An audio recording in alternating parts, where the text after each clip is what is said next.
사랑하는 은혜와 진리 장로교회 교우 여러분, 어젯밤도 평안하셨습니까? 오늘도 우리의 구원자 되시며 우리의 왕 되시는 예수 그리스도를 온전히 인정하며 그분께 합당한 모습을 보여드리는 저와 여러분이 되시기를 주님의 이름으로 축원합니다. 오늘 새벽에 만나 본문은 마태복음 3장입니다. 마태복음 3장 1절에서 17절을 제가 읽어드리겠습니다. 그때 세례 요한이 이르러 유대 광야에서 전파하여 말하되 회개하라 천국이 가까이 왔느니라 하였으니 그는 선지자 이사야를 통하여 말씀하신 자라. 일렀으되 광야에 외치는 자의 소리가 있어 이르되 너희는 주의 길을 준비하라 그가 오실 길을 곧게 하라 하였느니라. 이 요한은 낙타털 옷을 입고 허리에 가죽띠를 띠고 음식은 메뚜기와 석청이었더라. 이때 예루살렘과 온 유대와 요단강 사방에서 다 그에게 나와 자기들의 죄를 자복하고 요단강에서 그에게 세례를 받더니 요한이 많은 바리새인들과 사두개인들이 세례 베푸는 대로 오는 것을 보고 이르되 독사의 자식들아 누가 너희를 가르쳐 임박한 진노를 피하라 하더냐. 그러므로 회개에 합당한 열매를 맺고 속으로 아브라함이 우리 조상이라고 생각하지 말라. 내가 너희에게 이르노니 하나님이 능히 이 돌들로도 아브라함의 자손이 되게 하시리라. 이미 도끼가 나무 뿌리에 놓였으니 좋은 열매를 맺지 아니하는 나무마다 찍혀 불에 던져지리라. 나는 너희로 회개하게 하기 위하여 물로 세례를 베풀거니와 내 뒤에 오시는 이는 나보다 능력이 많으시니 나는 그의 신을 들기도 감당하지 못하겠노라. 그는 성령과 불로 너희에게 세례를 베푸실 것이요 손에 키를 들고 자기의 타작마당을 정하게 하사 알곡은 모아 곳간에 들이고 쭉정이는 꺼지지 않는 불에 태우시리라. 이때 예수께서 갈릴리로부터 요단강에 이르러 요한에게 세례를 받으려 하시니 요한이 말려 이르되 내가 당신에게서 세례를 받아야 할 터인데 당신이 내게로 오시나이까. 예수께서 대답하여 이르시되 이제 허락하라. 우리가 이와 같이 하여 모든 의를 이루는 것이 합당하니라 하시니 이에 요한이 허락하는지라. 예수께서 세례를 받으시고 곧 물에서 올라오실새 하늘이 열리고 하나님의 성령이 비둘기같이 내려 자기 위에 임하심을 보시더니 하늘로부터 소리가 있어 말씀하시되 이는 내 사랑하는 아들이요 내 기뻐하는 자라 하시니라. 오늘 본문인 마태복음 3장에서는 예수께서 세례 요한에게 세례를 받으신 장면과 그런 예수님을 하나님께서 자신의 아들로 공인하시는 장면이 기록되어 있습니다. 결론부터 말씀을 드리면 이 마태복음 3장은 마태복음 전체의 핵심과도 같은 중요한 장이라고 할 수 있습니다. 왜냐하면 여기서는 비록 세례 요한의 입을 통해 선포되지만 장차 예수님의 핵심 메시지라고 할 수 있는 천국, 즉 하나님 나라에 대한 선포가 등장하고 또 예수께서 그 하나님 나라를 선포할 권위를 갖고 계신 분이라는 사실을 하나님께서 직접 확증해 주시는 장면이 기록되어 있기 때문입니다. 오늘 본문은 유대 광야에서 회개를 선포하며 요단강에서 세례를 베푸는 세례 요한의 모습으로 시작합니다. 3절에서 마태는 이러한 세례 요한의 사역이 주의 길을 준비하는 것임을 이사야 선지자의 예언을 근거로 제시하는데 이것은 곧 세례 요한이 선포한 회개하라 천국이 가까웠느니라는 메시지가 예수님의 메시지와 연결됨을 의미하는 것이라 할 수 있습니다.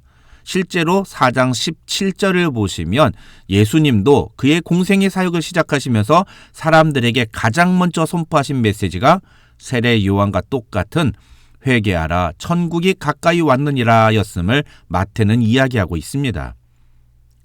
사실 지금은 세례의 의미에 대해서 많은 사람들이 알고 있습니다만 세례 요한이 활동할 당시만 하더라도 세례에 대한 유대인들의 이해는 유대교로 입교하기 위해 반드시 거쳐야 할 예식 또는 자신을 정결하게 하는 하나의 과정 정도로만 이해했습니다.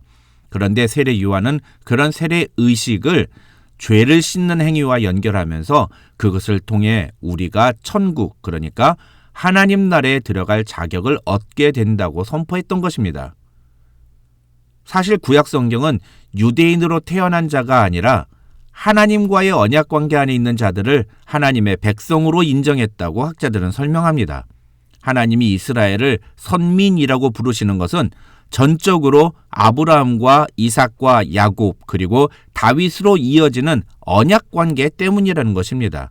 그런데 신약시대에 들어서면서 유대인들 중에 태어나면서부터 자신들은 자동적으로 하나님의 선민이 되는 것으로 생각하는 사람들이 늘어났다고 학자들은 설명합니다.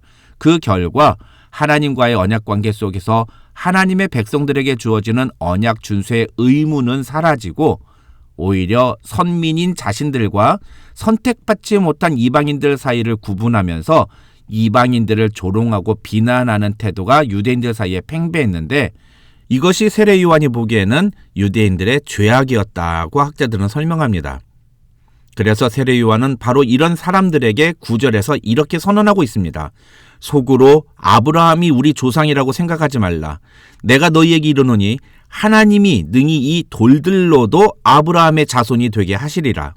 다시 말해서 세례 요한은 너희가 진짜로 하나님의 백성이 되기 원한다면 회개하고 세례를 받은 후에 회개에 합당한 열매를 맺어야 한다고 선언하고 있다는 것입니다. 사랑하는 성도 여러분, 저는 오늘날 우리 기독교 안에서도 이런 세례 요한의 선포와 같은 메시지가 반드시 필요하다고 생각합니다. 왜냐하면 오늘날 교회 안에도 주일날 교회에 오기만 하면 자기는 무조건 구원을 받는 줄로 착각하는 사람들이 너무나 많기 때문입니다. 그러나 그들의 삶에는 전혀 하나님의 백성다운 모습이 보이지 않습니다.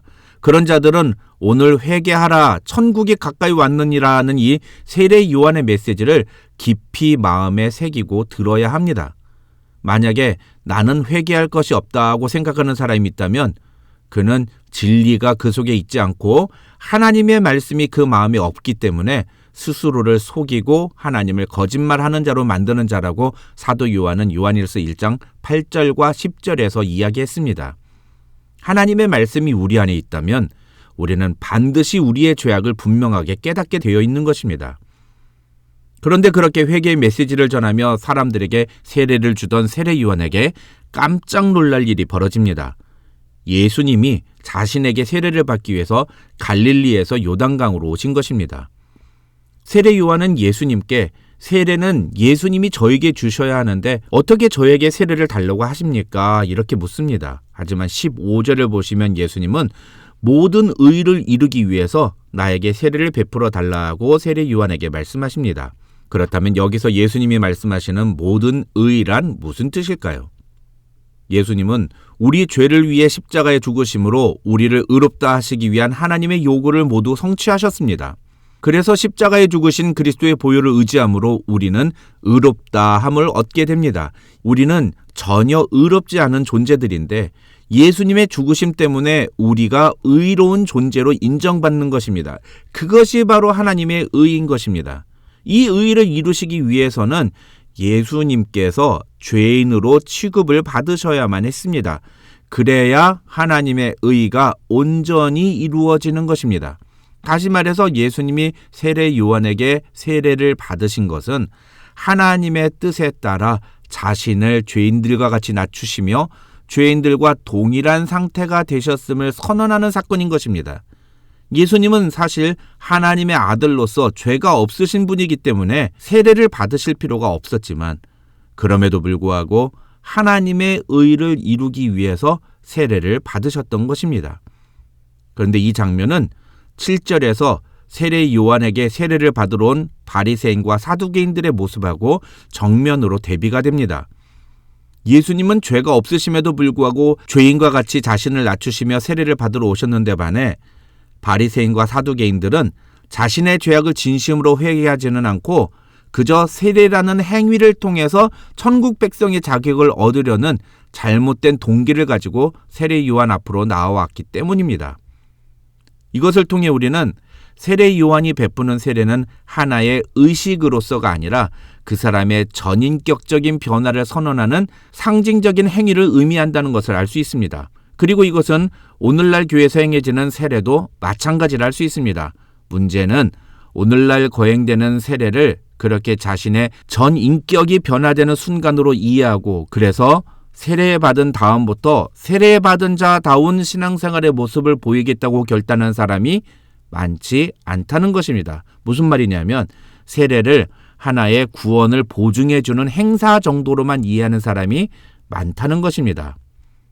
세례를 받지 않는 것보다는 받는 것이 좋습니다. 그러나 세례 받는 것보다 더 중요한 것은 그 세례에 합당한 삶을 살아가는 것입니다. 그것을 오늘 본문 8절에서 세례 요한은 회개에 합당한 열매, 그리고 10절에서는 좋은 열매라고 표현했습니다. 다시 말해서 우리는 날마다 회개에 합당한 열매, 그것도 좋은 열매를 맺어야 합니다. 나중에 예수님도 마태복음 7장에서 이 열매와 관련해서 세례 요한과 똑같은 말씀을 선포하십니다. 마지막으로 오늘 본문을 통해서 마태는 예수께서 하나님 나라의 복음을 선포할 권위를 가지신 분이라는 사실을 이야기합니다. 그 내용이 바로 16절과 17절입니다.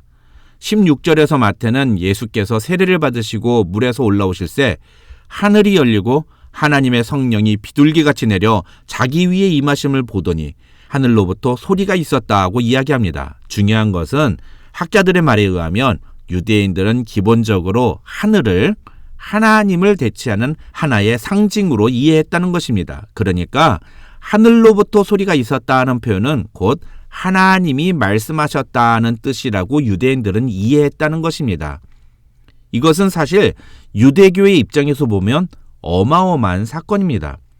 400년간 침묵하시던 하나님께서 400년 만에 인간들에게 처음으로 직접 말씀하신 사건이기 때문입니다. 그런데 그렇게 400년 만에 하나님이 인간들에게 하신 말씀이 방금 세례 요한에게 세례를 받으신 예수가 바로 자신이 사랑하는 아들이요 자신의 기뻐하는 자라는 것이었다는 겁니다. 여기서 내 사랑하는 아들이요 라는 표현도 히브리어의 관용적인 표현으로 외아들이라는 의미를 담고 있다고 합니다. 다시 말해서 내 사랑하는 아들이요 라는 말을 유대인들은 이는 내 외아들이요 라고 이해했다는 것입니다. 마태가 이 표현을 그대로 사용했던 것은 이 책의 수신자들이 바로 유대인들이었기 때문에 가능했다는 것입니다.